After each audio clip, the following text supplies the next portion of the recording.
જય સ્વામિનારાયણ। તારીખ 19/6/2024 જેઠ સુદ 12 બુધવાર। ધન્ય જેતલપુર ના જન જીયા હરિએ કર્યો જગન, ત્યાં જે રહ્યા હરિજન તેને જાણવા પરમ પાવન। પટેલ ભક્ત ગંગાદાસ નામ, પ્રભુદાસ આસજી અકામા। ભક્ત કાકુજી ભિખારી દાસ, પીતાંબર ભજે અવિનાશ। જોયતા દાસ જીવણ કહીએ, કૃષ્ણદાસ કાશીદાસ લઈએ। ભક્ત ખોડો નથુ પૂંજો ભાઈ, એહ આદિ પટેલ કહેવાય। એક સમયે ભગવાન શ્રી હરિ સંતો ભક્તો સાથે વિચરણ કરતા અમદાવાદમાંથી નીકળી જેતલપુર પધાર્યા હતા। આશજી ભાઈ, જીવણ ભગત, દેવરામ વિપ્ર આદિ જેતલપુર નિવાસી ભક્તજનો શ્રીહરિની સન્મુખ ગયા અને સામયું કરીને શ્રીહરિને તેડી લાવ્યા। શ્રીહરિએ મુનિ મંડળની સાથે વિશાળ વટવૃક્ષથી શોભતા તળાવને કાંઠે ઉતારો કર્યો। એક વખતે જેતલપુરના રંગમહોલની અગાસીએ મહારાજ સભા કરીને બેઠા છે।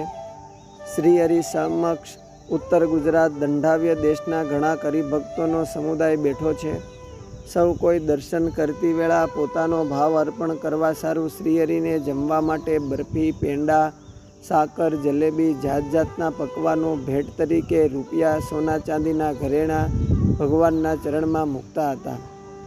આ દૂર ઊભેલા એક જીવણ ભગતને મનમાં એમ થયું કે પ્રભુ બધાનું સ્વીકાર કરે છે, પણ મારે પણ જમાડવા છે, હું કેમ જમાડું?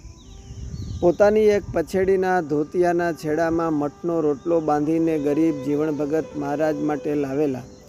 એને મનમાં ખેદ થાય છે કે જ્યાં આવી મોંઘી ભેટ સોગાદો મુકાતી હોય, અગ્રેસર એવા મોટા હરિભક્તો બેઠા હોય, એમાં આ જીવણ આ રોટલો મહારાજને કેમ કરીને જમાડે? ક્યાં મોઢે એમ કહું કે એ પ્રભુ તમે મારો આ સૂકો રોટલો જમાડો? વળી ભગતને વિચાર થયો, જે ભગવાન તો ભક્તના ભાવને ગ્રહણ કરતા હોય, એને મનમાં ક્યાં આ વસ્તુ પદાર્થની કિંમત? મારો વાલો રાણીઓની સેવા શુશ્રૂષા છોડીને સુદામાના તાંદુળ જેમાં, દુર્યોધનના 56 ભોગ મેલીને વિદુરજીની ભાજી કે શબરીના એઠા બોર પણ જેમાં જ છે। આમ મનમાં અનેક વિચારોના વમળમાં ઘૂંટાતા જીવણ ભગત દૂર ઊભેલા લાકડીને ટેકે બધું જોયા કરે છે। શ્રીહરિ તો એમના મનના સર્વ સંકલ્પને જાણતા હતા। એમની ચકોર નજર આગળ ક્યાં કાંઈ અજાણ્યું હતું। શ્રીહરિએ તુરત જ કહ્યું કે સૌ પહેલાં જીવણ ભગતને અહીં અમારી પાસે આવવા દો।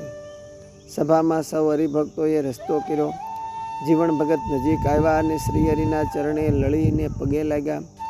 આંખમાં હરખના દળદળ આંસુ જવા લાગ્યા, પણ રોટલાને છુપાવતા છુપાવતા ચરણ પાસે આવ્યા અને પગે લાગીને જીવણ ભગત જેવા પાછા જવા ગયા કે પણ અંતર્યામી ભગવાન પાસે છુપાવે ક્યાં મેળ પડે એમ હતો।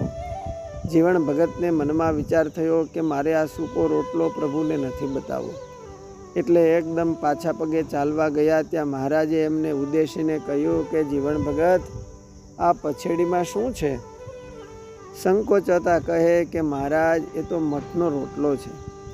ત્યારે શ્રીહરિ જાણે ભક્તનો ભાવ ગ્રહણ કરવા અધીરા થયા થકા કહે કે અમારે તમારો મઠનો રોટલો જમવા જોઈએ છે, લાવો।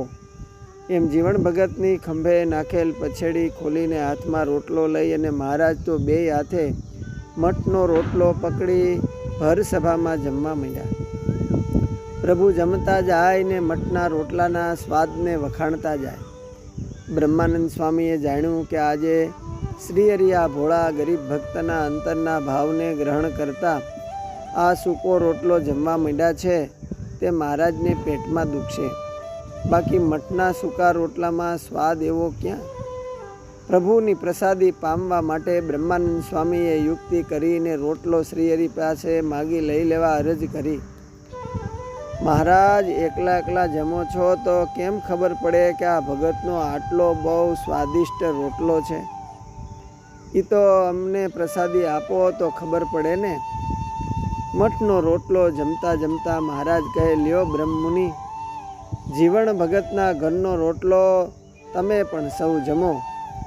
એ જ ક્ષણે શ્રીહરિના દિવ્ય લીલા પ્રસંગને નિત્યાનંદ સ્વામીએ શબ્દબદ્ધ કરી લીધો કે સ્નાતમ ચંદન ચર્ચિતમ નિજ જને પુષ્પસૃજાલંકૃતમ પ્રાતઃ સૂર્યમયુખ સેવિત મુખમ શ્રીચંદ્રશાલોપરી ધૃત્વા રોટકમેક પાણિતલકે ભંક્ત્વાન્ય હસ્તેન તમ ભુંજાનમ પ્રવિલોક્ય સેવક ગણાન વંદે સદા સ્વામિનમ.